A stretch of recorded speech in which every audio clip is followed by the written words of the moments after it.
Welcome back. Welcome back to Fireside Tats, or welcome to Fireside Tats. Yeah. For the very first, or for the 15th time. I was about to say, this has got to be more than the first time. It could be someone's first time. It could be their 15th time because true. Yeah. this is episode 15. Really? You got them numbered out now? Yeah, I just looked at it. I love it. Yeah, 15. And life to go. Yeah, plenty to go. We're just getting started. We could use some questions though. I mean, that'd be. We nice. love questions though. We've got a couple to answer tonight. We do. Tonight we're going to talk about dealing with difficult clients or potential clients. Yeah. Not necessarily difficult like assholes and They could bargain be. orders. They could be. Yeah. Or they could be difficult for any number of ways. But we did have a question on how we deal with them, how we handle different types of situations. So I guess we'll bring up some of the most common ways that I think that that's people probably the are best difficult. way. Yeah. How can you be difficult? Yeah. There's so many ways. There are, but there are some ways that stand out or that are more common than others, though. Before we get started, make sure to go over to Twitter, Fireside Tats, and ask us questions. Go to firesidetats.com. You can look at all of our videos. You can also fill out a short 5-question survey that we would really appreciate. You can sign up for our mailing list. We'll keep you up to date on when we're doing episodes, what they're going to be about. We're going to, I think we're working a convention next month. We'll probably update you on things like that. It'll say, hey, David and Jake are tattooing in Blanktown. You should come out and get tattooed or get your photo taken. That'd be great. So, yeah. Or say hello. That'd be say nice. hello. You know? We are going to we're going to be at the Austin Austin convention in January. Mid-January. We'll be there. We'll have an underground art booth shared with Fireside Tats. We'll have we're going to try our best to podcast a little bit from there. Maybe try to grab some tattooers or some organizers or whoever we can snag to talk to, because they're not busy. They're not busy. They're not doing anything. Organizers. Organize. What else? Facebook. Follow us or like us on Facebook and subscribe to us on iTunes. While you're on iTunes, rate us 5 stars and leave us a comment or a review. All right. Now that all that housework's out of the way. That was pretty good. Thanks. Yeah. Quick and fast. Yeah. Problem clients. I'm getting better at it. How the hell are you a problem client now? Let's talk about a problem client or just a difficult client. Difficult. It couldn't be problem. Yeah. It could just difficult. Most common ways that people are difficult, micromanaging their tattoo would be. I think that's probably the biggest one. Yeah, I think that's probably the biggest thing. Yeah. Well, they've got a certain idea and they want to really stick to it, but they know nothing about art, or they know nothing about design, or they don't realize that there's got to be some kind of symbiosis between your art and what you're putting on them, where it goes. It could be any of those, I think. Yeah, and if it's I think we'll try to focus on that. If it's a personality disorder or something like that, that could be a problem, and you may not ever get through that. Personality, sometimes, there are some people that come in that only want to get tattooed from males, only want to get tattooed from females. They feel, and so you should probably respect that and honor that. Yeah. If you can figure that out faster than later. There are other people that don't want to. Like I said, they want you to be the Xerox machine that they've always dreamed of, where you will just put out this immaculate copy of whatever they want, which is, for some people, I think that's doable, but a lot of people are not. I mean, especially if you're not trained in a certain style or certain kind of work, or you're not even really familiar with it. I mean, I think they could be a lot harder. And we've talked quite a bit about in other episodes about making things tattooable, what tattooable is or is not, and that's something that most of your difficult clients really have no idea of, and a problem that we've all run into is that they come in with an idea or most likely not just an idea, but a specific design or a specific drawing or photograph that they just want, and it's not going to translate, or it won't sit well on the area of the body that they wanted, or any number of.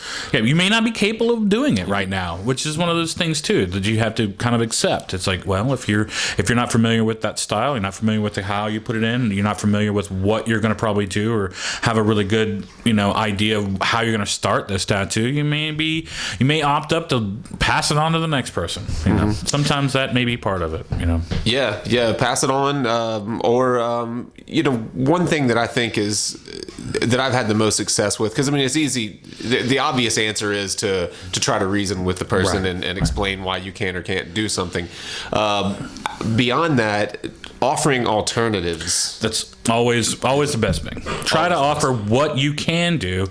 And we've probably talked about it before. It's actually showing them. Like, often when you're talking to someone about a design or about what they have in their head, you're still talking like you're trying to basically read their mind. You're trying to pull this exact image out. They may not even have it in front of them. It may not be an artist that you're familiar with. It may just be a kind of hodgepodge of these ideas and designs. And then it's like much harder, I think. It's like, well, how do you approach it? Yeah. When we talked about cornucopia tattoos, when it's the only tattoo that they're ever going to get, and they want everything that's ever been important to them Every represented. idea they've ever had in their head Needs to fit in this one space, and I think those are the most obvious examples are the most common examples of difficult or problem clients. And one thing that I think you have to be prepared to do, and it's I'm saying this in December when a lot of tattooers are really hand to mouth and struggling to make a living at all, but you really do have to stick to your guns and walk away, or just say, I'm sorry, it's just not doable. Right. If they're not biting at all on your ideas or what you're capable of. Yeah. I mean, I think often what happens is that, here we often we'll set up a consultation appointment where we talk to the client about what they want. Hopefully they bring some examples, some spark of imagination, something that'll get you started. We'll work on the drawing for maybe a week, or two. And then I usually will, for some designs, try to make them a second consultation where they can actually see the design before we ever set anything on paper.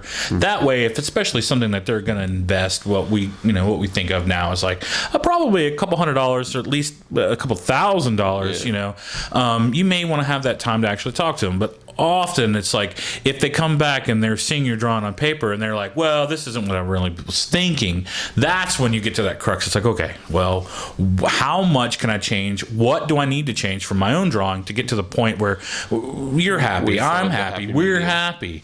And I think that can be a problem sometimes, but often I think it may make for a better drawing. We've talked about that too, but often your first idea, it may be so close, but it's in your head. You're often kind of pulling and extracting information out, and that may not be what direction they're in. So I think after like a second viewing, at least a second consultation where they've seen what you've put on paper, often you can get a lot more out of them. Often you find people that don't have as much of imagination as probably an artist will have, or on that same level. But showing them in paper, showing them what you're capable of, may be a wholehearted other thing, where even if you've put some of your own kind of, say, machinations, some things that you want to change with the drawing, some ideas that you may want to push, they may be a lot more comfortable with and a lot more accepting of if they can see it on paper. I think a lot of times people are defensive. They feel like they have to have a really concrete idea, and they come in and they stick to that idea pretty hard, and sometimes, I would say 9 times out of 10, people are really open to our interpretation of what they want. But there are times that people are like, no, this has to be this way. It's very specific. It has to be this way for this reason. And you don't want to push people past where their comfort level, or try to force them into something that they just don't want to do. But if the way they want that design laid out just isn't going to work, you just have to be prepared to tell them. I do like what you say about letting people look at a drawing a couple of times through the process. I know you send your drawings to people. I often ask people to come back in so I can look them in the eye and see what they're thinking, how they're thinking often, because they'll mention things that, I didn't tell you this, or I forgot to tell you this, or I really wanted this, or I didn't want this. I think for the most part, you're going to find that if there's one thing you change, well, you're lucky. If there's two or three, that's not bad. If you've not hit the mark at all, then maybe you have a problem with maybe you're just not copacetic with the person. Maybe you aren't getting all the information you really needed out of the for the drawing. And maybe sometimes you're not on the same. Like you may be in different periods. Often people see things in a different eye, which they've seen from different art sources, and it may just be from tattoos. It's like often you may want to ask them, well, bring me some reference, bring me something that you think this is supposed to look like, or at least, I'm trying to pick and choose what it is, but it could be anything, animal, vegetable, mineral. But often pulling it out of their head may be hard, but about the second or third time you've talked to them, I think hopefully and especially once you have some rough ideas on paper and you can start going in a direction. So we were talking about people that are really aren't budging and have a very strict idea of what they want, but you just mentioned a little bit on the opposite end of that, someone that just says, I just want you to do something that you didn't. I want to make sure that you're into it and that you enjoy it, which is nice. It's a nice gesture, but we really need something to go on. It's true, and that's maybe what we were talking about the other day. We've had people here that we've talked about and talked to generally about often, if they tell you, do whatever you want, they do not want whatever you want. No, they have no idea what's in your head. And so you really have to be expressive that way. You want to have more information. Like I tell people all the time, you don't want what's in my head. There's no way. Like, give me some information, and it'll make it a lot easier.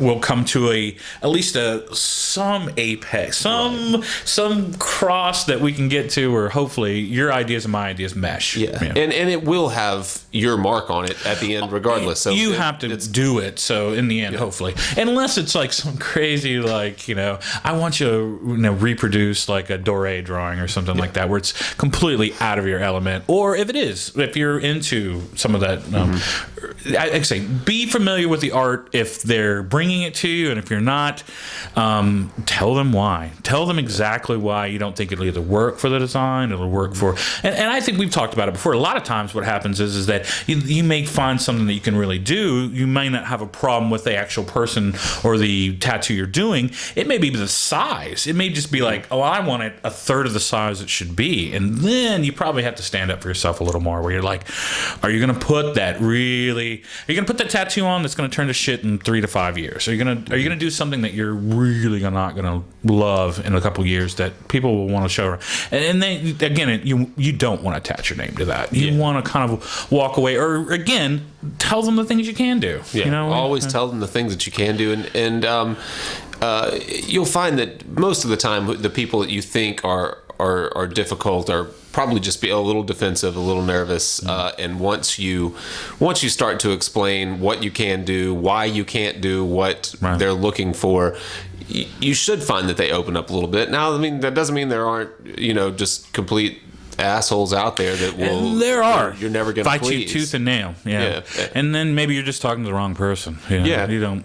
And there are personalities that you're going to run among, that are going to come across that are just not, say copacetic. They're just not what you're into.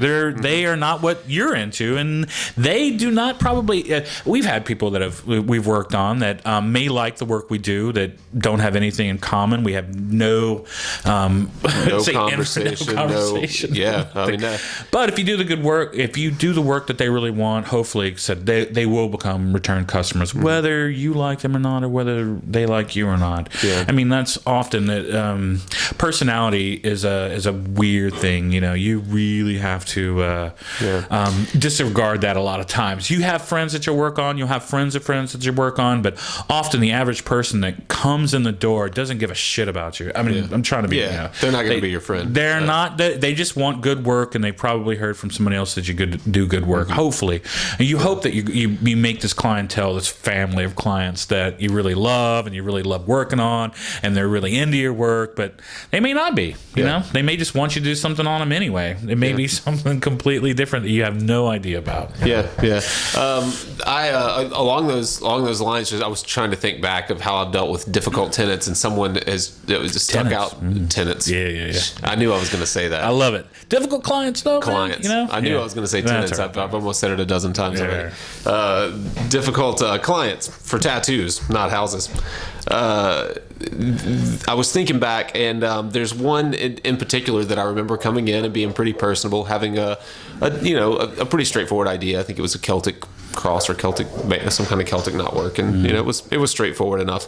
And came back to look at his drawing at another point, and really was hammered. Really, that's a great way to hammered. talk about tattoos. Yeah, and then came back to reschedule his appointment and stumbled up the stairs and was pretty hammered. And so I took it after the second time he came in the shop, pretty drunk, and I thought he was a decent guy. I said, "Man, you really can't get tattooed. You can't stumble into the tattoo shop on the day of our appointment and get tattooed that way."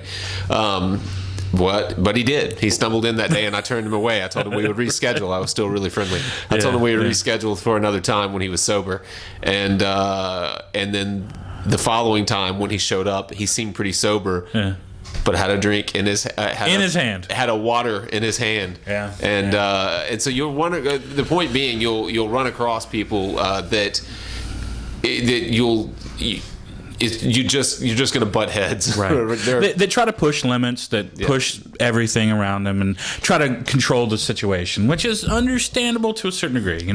You want people to be comfortable, but again, you don't want them drunk. I mean, working on a drunk person is just incredibly hard. Never mind that they're bleeding. Never mind that they can pass out in an instant or get sick on you. That's the other thing. Yeah. Most of the times they haven't eaten, and then they become uncooperative drunks. Mm-hmm. It's like, we have that as never mind, we have a sign out front. We definitely tell our clients, especially like that, do not, and don't be afraid to tell someone like that. I mean, it sounds crazy, but often they'll take it to heart if you're their artist and be like, please do not drink before you come in here. I will not work on you if you're drunk. And people sometimes don't understand that. That may piss some people off, but you're going to find it a lot easier to go ahead and let that person fly out the door. Now, unfortunately, that may just be a nightmare in the making. Yeah.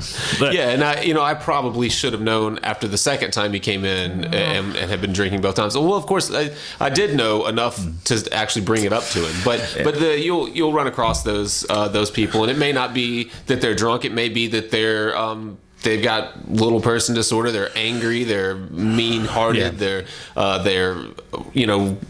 really let their day, what happened in their day. I think that's probably what it is. And I think some people just become social. They think that they need to drink. I mean, that's a horrible way to approach, tattoos or whatever, where you should be comfortable. You should be relaxed, but you shouldn't be drunk. No, you shouldn't. I think worst case in that, not in the drunk field, but in the same field, it's like I remember having a guy's back that I talked to him maybe at least 10 or 12 times. 10 or 12 20-minute conversations, doing consultations, trying to figure out what he really wanted, and each idea was as worse as the next. And so you definitely come to a point where you're like, well, that may not work for you, or work for your structure, or work for the place that it happens to be. If someone wants to keep putting symmetrical ideas in non-symmetrical places, people that the reverse want to have asymmetrical designs in very symmetrical places. Some things that just are not in your, say, canon of knowledge, where you just can't,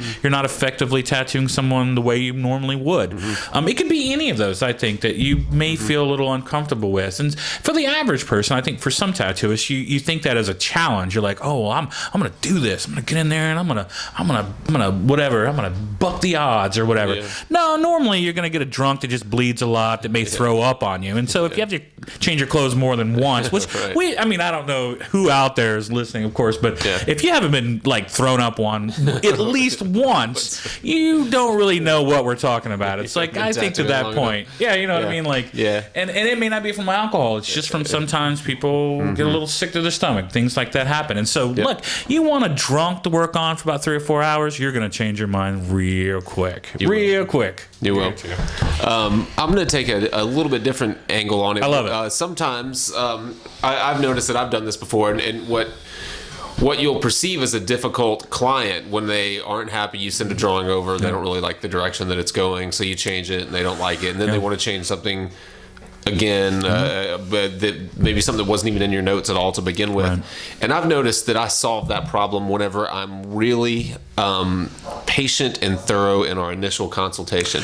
I have we have tight windows here, and you and I both end up cramming 3 consultations in a 30-minute span, but in between appointments, maybe sometimes. And so you're trying to get all the information, but you're really preoccupied because your appointment that you're about to start tattooing maybe already sitting on the couch, and you still have to break down your station from the last tattoo, and so you're kind of motoring through the consultation. Sometimes. And well, I know I've been guilty of it, and I make the notes, and I think. Yeah. And I think, I've got that. And they may not seem that difficult on the front end, and then they throw their idea out there, and then I go home and I start to draw it, and I find that I'm challenged. I didn't have enough information. I'm trying to send drawings over with limited information. They're frustrated because I didn't understand everything that they told me on the front end. So sometimes it may not be your difficult client. Sometimes it may be your lack of communication or your lack of understanding. And that's true. And we've talked. Well, I say we've had that problems here. But it's the same thing. It's like we always talking about managing your books. Like that's your book out there. We normally tell our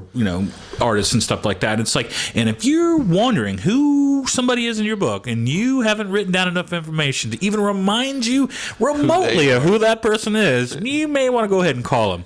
And the average person, I'm just saying, still, the average person does not mind that. You giving them a call back and reminding yourself about a drawing, or asking them, did they send anything to you? Did they bring anything? Because often some people, they'll walk in with stuff and then not leave it. You're trying to get information. They're throwing it back in their bag or their purse or some other thing, and you're like, wow, how did I not get enough to go ahead and start a drawing?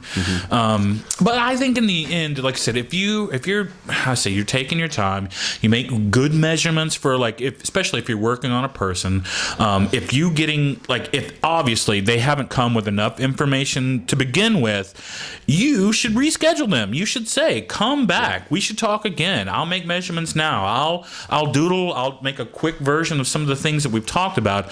But if there's not enough to start with, you should absolutely ask them to come back. Yeah. Most people do not mind. If you're asking them to postpone a tattoo for 1 week just because you want to make a better drawing, please tell me somebody's mad about that. There's not going to be a person like that. No, people. And if you explain why, this is something that's permanent. Obviously, the artist has a lot of push and pull with the design, and I think like I said, if they can't see it in their head on your own sketches, or if you can't come up with enough to show them, there's obviously a problem. And maybe it's just the time. Maybe it's just a little more time on your part, or maybe a little more information on their part. Often I think, we've had some of the worst clients have obviously been people that have already we have a general notice up front that we will not work on people with just like dysfunctional personalities. We put that as a broad kind of map, because often you get people that start talking about a tattoo that you wouldn't tattoo anyway. You wouldn't touch with a 10-foot pole. I mean, it may be racist. It may be gang-related. It may be totally sexist or some crazy shit that you don't want to touch. By no means sit there and try to what if we did this? Or what if we did this? I often just tell them, there are a dozen or more shops in Memphis that will do exactly what you want. If you're that kind of person, or if you're that kind of personality, then obviously you haven't found the right place. You want a good tattoo, but you obviously don't want maybe what the shop is actually doing. And that could be just because of your own, like I said, it's not a personality thing. It's just a separation between what you will and what you won't do on people. And by no means step back on that. You should be hard fast. You should know why you will or won't do some tattoos.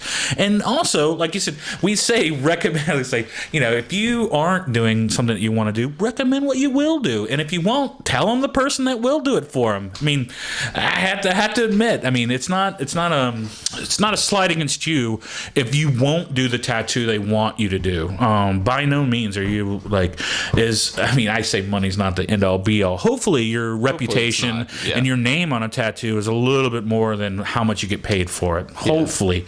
I mean, even in lean times, you're gonna be in this for a long run. If you start doing some tattoos that you are not absolutely endeared or whatever will sign your name to, you will get the wrong kind of people coming in to get tattoos, and good luck with that. And I guarantee the commission from that tattoo does not pay make up for your soul. Will not pay for your soul. It will not.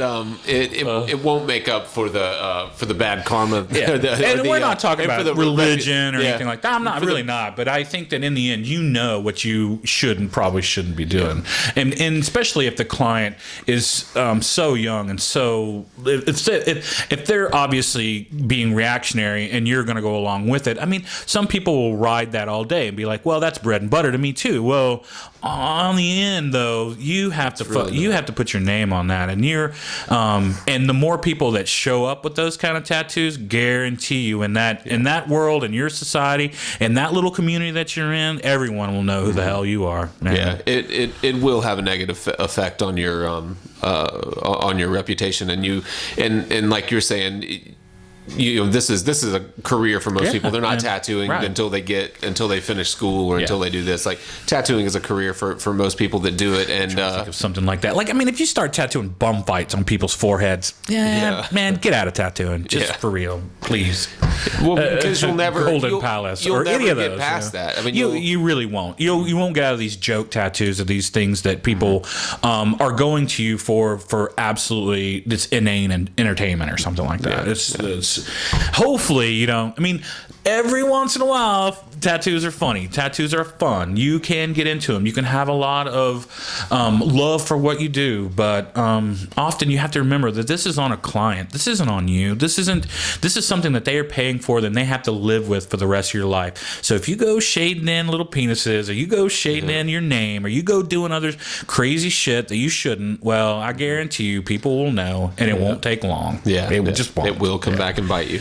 That's not about difficult tenants. That's not about difficult clients. No, it's not. But I think it is. It probably goes back to why someone's difficult. If your first reaction is to go ahead and do whatever the hell they want, and then like fuck the world for whatever happens to you or them for it, well, then I think that has a lot of weight on you too. And hopefully you'll get away from that. Hopefully you'll understand that there's a life to it. There's a life to your work. If you're going to stay in it for 20 years, I guarantee you people are going to know that tattoo. You're going to know the string of tattoos. They're going to know your name as that dude that does the blank, you know.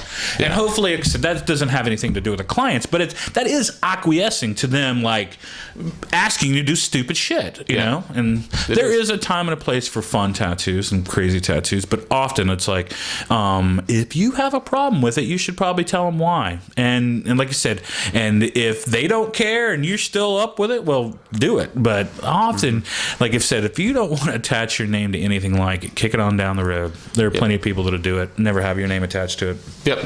You want to take a quick break? I don't know where we are. But I like that. That was good question. Yeah. And how do you deal with it? You deal with it the best way. You deal with it with your own conscience, your own personality, and then hopefully you don't get indebted to just stupid tattoos. Yeah, hopefully. All right, let's take a quick break. We'll be back in just a minute. Two rails. We're back from our break. Oh shit, I'm sorry. Talking a little pool, talking a little bowling. Magic. Yeah. So we had we thought of another potential difficult problem type of client that is on the next level, where you've done everything that you need to do and they're happy with their design and you love this person and you're so happy to be sitting next to them to start tattooing. Ready to go. And then they squirm and bitch and whine. Yes. And you cannot get them to settle down. I think that's the other worst end of it, where you're ready to go, you're really hyped, and then all of a sudden they just can't sit for it, you know? Ugh. Yeah. And a lot of times I noticed I noticed looking back now that if you're nervous, they will be nervous. Usually, so I think that kind of thing. Off of it. Yeah, I think that kind of thing happens to be earlier tattooers. But it happens to be more to beginning tattooers or less experienced tattooers. I know that as you gain confidence, you tend to instill that confidence in other people, and they may do a little better. One thing that I've always had bad luck with, especially with younger people getting tattooed when they're squirmy or overreacting, don't let their friends sit in the room with them. Yeah, I think that's probably one of your best. I mean, one of the best suggestions. Often I've found that if there are more than if they come with a person, it's fine. Probably it's usually not a problem at all. Yeah. It's when they come with 3, 4, or 5 people that are there just to help them. Yeah, and that's your worst case scenario. That's someone that's probably already, and that this may not be true for every person, but that's someone that's already probably has a problem, but feels like they kind of need to get help from everyone around. Like they literally want everyone to hold a hand and massage their head and play with their hair. And obviously you cannot let that go on. This is entertain me. Talk to me about something. And I think a lot of times the person feels obligated to entertain the people that are with them, because what you realize quickly whenever you show up to watch your friend get a tattoo is that it's about as entertaining as watching paint dry. It's boring. It's no fun at all to sit and watch somebody get a tattoo. So the person getting tattoo feels this obligation to entertain the people that they drug along with them. And then maybe just be asking them a lot of questions, asking them what they did, trying to cut jokes that seems familiar with them so that they're familiar with the situation that's going on or something. And often that is always horrible. Or it could be overreacting in ways in the severity of the pain or anything like that. And that's the other thing. I usually have a problem with most people with most tattoos. If they're in the moment, they will sit and they will relax enough. And you have to remember, you have to you should talk them through it. You should be the one that try to, calm the situation. Or if there's someone that is obviously in the room that's causing distraction, ask them to either quit or leave. Yeah. That's a quick one that you can go ahead and just cut out. Yeah. And it is an instant attitude changer for the person getting tattooed when you say, look, you guys, if you guys could just sit out front. They may thank you. It almost always changes improves whatever they were doing that was causing trouble to begin with. We found that it's hard pressed for some people to actually ask their friends just to fuck off or to go sit down or go do something else or quit cutting jokes. While when you say it, it has a little more authority and you should control your surroundings at least that much. Mm-hmm. Yeah, I think you have to.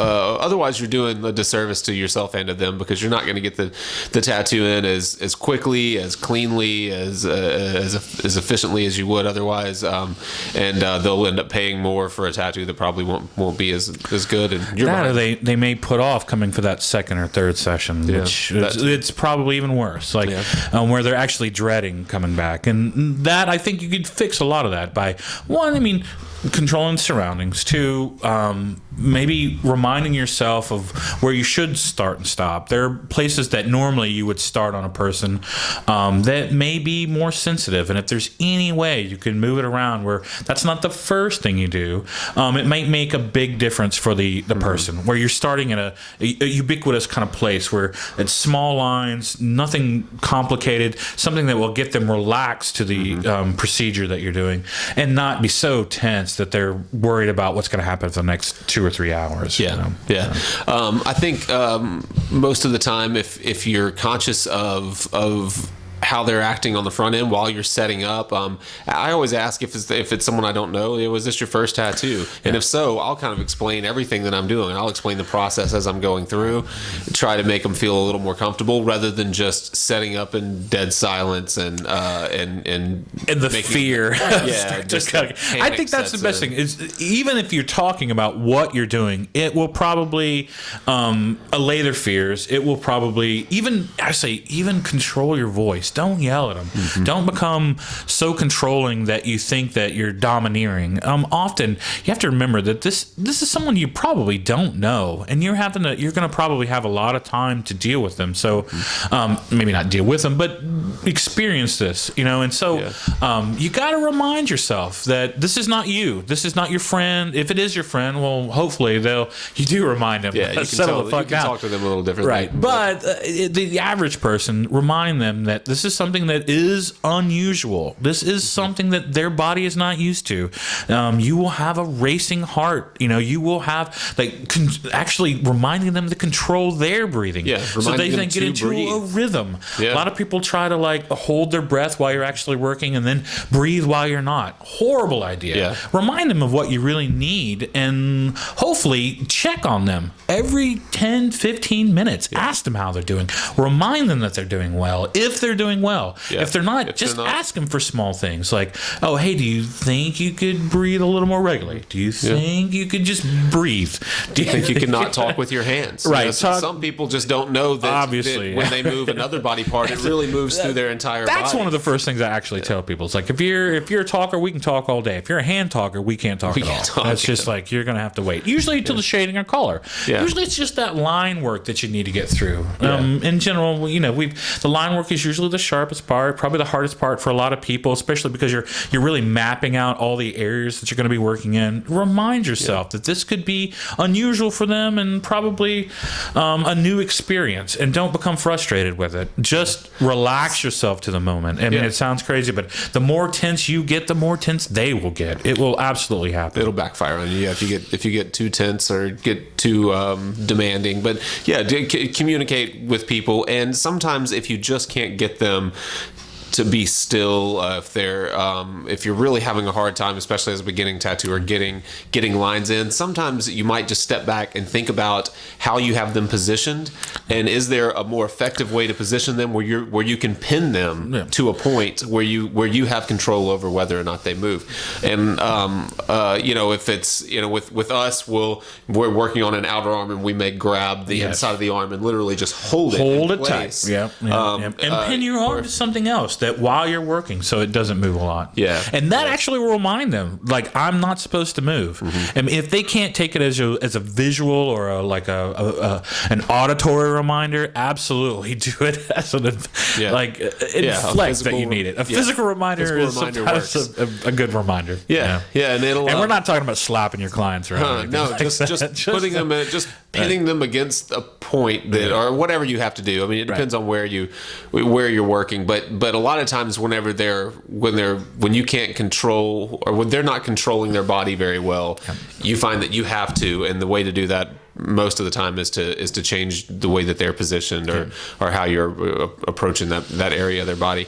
And back to that, people just moving too much and not real. A lot of times people just don't know. You're working on their right arm and their left arm is reaching for their phone, or they're turning their head to say something to the person behind them. Horrible ideas. Never paying attention that all of that moves through this right shoulder. They just don't notice. Tell them, they'll forget. Tell them again. Your left arm's connected to your left clavicle. Clavicle connected to. I mean, it sounds ridiculous, but if you remind them in kind of a rhyme or something that they can kind of, it sounds stupid, but I mean, it will remind them. It's like, well, I'm not moving. Be like, no, you are moving. If you're moving one arm, you're moving your body. If you're moving your head, you're moving your body. Don't spin around every time I make a new mark on you. It is helpful. Don't try to look at the tattoo. I say, constantly. Remind them to pick a focal point that's not you or the tattoo. There's usually something in your room that they can kind of concentrate on that isn't. We have tons of shit in the room, and that's what I like. I love having art up. I love having things that you can find a focal point. We often talk about having to strain our eyes. I often look out at a print or other things like that so that I can stretch it. And for people, I think that is I mean, it sounds crazy, but I have people now that have used the same thing for a long time, and if we move it around in the room, they know. they know instantly. They're like, "Where's that painting? Where's the duck? Where's the whatever?" And because that's their focal object, and you'll remind yourself about that the second you start redecorating or something. You'll have clients be asking you "What?" Yeah. And I think that's fine. There's nothing wrong with that. I mean, often put it back in your room if they need that as a. I have above, in my room, we have these weird, like,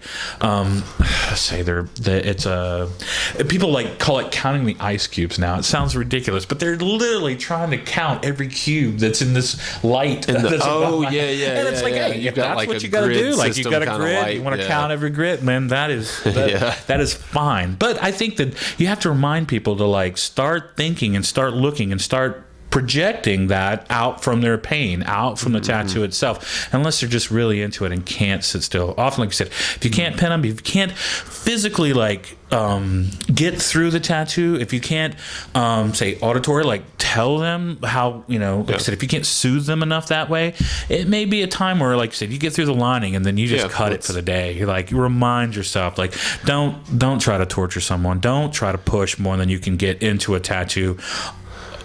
It will not help. It will not be. They will never. I say never come back. They may not, but they.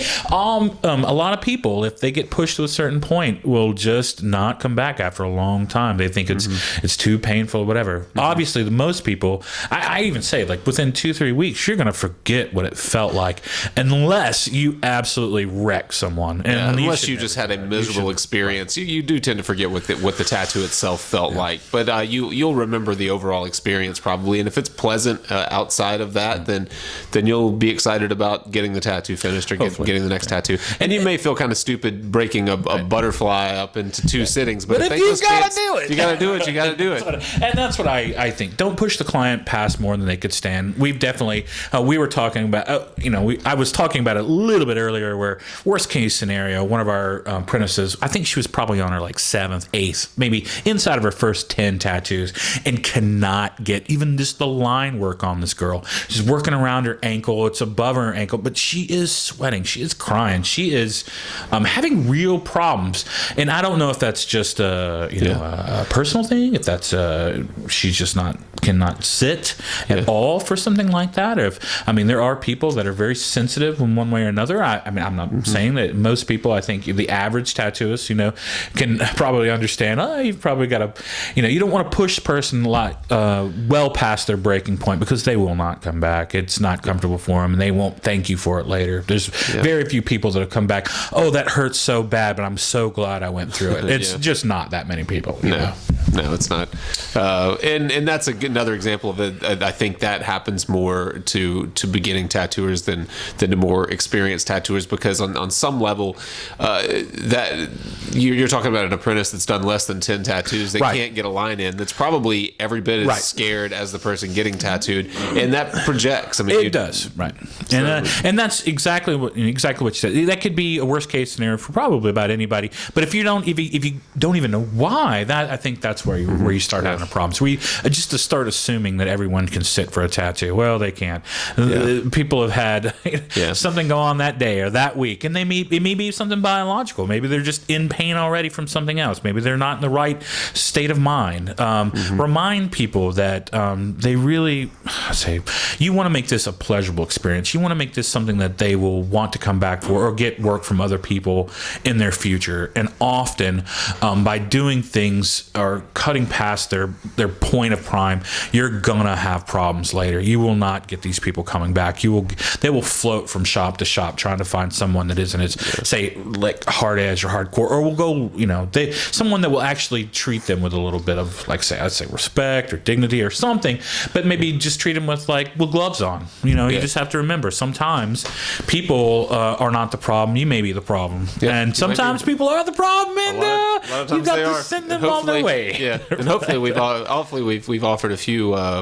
A few solutions. I think we've basically hit a lot of personalities and a lot of situations that you may run across, but in the end, tell them what you can do. If you can't tell them what you can do, show them what you can do. We take deposits for any drawing that we do, and that often locks someone into a drawing, especially if it's a very large drawing. But often small tattoos, I take a smaller deposit for, and I try to tell them, it's like, look, if this isn't, if I have to make more than one drawing, I don't have a problem with it. I try to remind them that you didn't come with a lot of stuff. This is going to be hit or miss in the first attempt. You're working working out of my head now, not out of your head. And so hopefully we come to some solution. We come to a meeting place, a meeting of the minds. Yeah. But if that's not working for you, then there may be problems. There may be like just problems with them, maybe problems with the design, maybe problems that you can't, compatibility, maybe something that you can't change. But it could be. It could be. So just, and when that happens, cut ties. Wish them the best. Right. Move on. It isn't worth the money. It's not. FiresideTats.com. Follow us on all of them, on Facebook and Twitter and YouTube, and subscribe on iTunes. All that stuff I said at the first of the show. Merry Christmas. So Merry Christmas. Maybe by the time we just had Thanksgiving, but this should be out maybe around Christmas time. I'm hoping. So that Yuletide. Thanksgiving was this week. Was last week. Happy New Year. Happy New Year. Fireside.